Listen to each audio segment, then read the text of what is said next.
শরীয়তপুরের নড়িয়ায় তারেক রহমানের ঘোষিত ৩১ দফার লিফলেট বিতরণ করা হয়েছে। গত বৃহস্পতি, শুক্র ও শনিবার এই ৩ দিন ডিঙ্গামানিক বিএনপি পরিবার অনলাইন ফোরামের সার্বিক সহযোগিতায় বিএনপির নির্বাহী কমিটির সদস্য মহিউদ্দিন আহমেদ জিন্টু জমাদ্দার উপজেলার ভোজেশ্বর, চামটা, ডিঙ্গামানিক, পণ্ডিতসার, ঘড়িসার সহ বিভিন্ন জায়গায় লিফলেট বিতরণ করেন।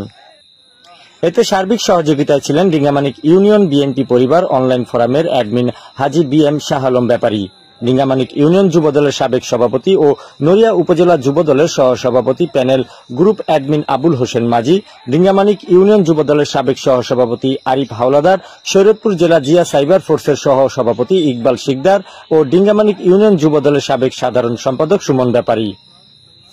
এতে সদস্য রয়েছেন ডিঙ্গামানিক ইউনিয়নের কারা নির্যাতিত সাবেক ছাত্র নেতা দেলোয়ার হোসেন গাড়ি, নড়িয়া উপজেলা যুবদলের সাবেক আহ্বায়ক নজরুল খান, শরীয়তপুর জেলা ছাত্র দলের সাবেক প্রচার সম্পাদক আতোয়ার চৌধুরী, বিএনপি নেতা ডালিম জমাদ্দার, ডিঙ্গামানিক ইউনিয়ন মৎস্যজীবী দলের যুগ্ম আহ্বায়ক মকবুল হোসেন মিদ্ধা, এমদাদুল হক রশিদ, পিপলু হাওলাদার, শিপন মিয়া, মনির খান, মামুন খান, রিপন হোসেন, মাহবুব লাকুরিয়া, মামুন তপদ্দার, রাজীব খান, নিক্কন মোল্লা, শাহিন লাকুরিয়া, এনায়েত ব্যাপারী, খোকন খান সহ অন্যান্যরা।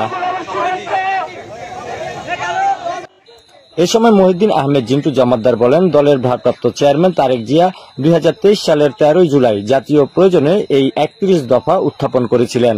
সেখানে নাগরিকদের অধিকার থেকে বৈষম্যহীন রাষ্ট্র পরিচালনার কথা উল্লেখ রয়েছে। এই কথাগুলোই আমরা সাধারণ জনতার মধ্যে পৌঁছে দেওয়ার জন্য লিফলেট বিতরণ করছি।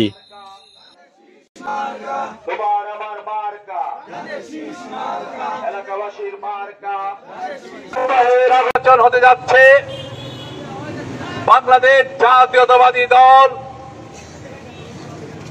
সারা বাংলাদেশে দীর্ঘ ১৭ বছর ভোটের অধিকারের জন্য এবং গণতন্ত্র রক্ষার জন্য আন্দোলন করেছেন।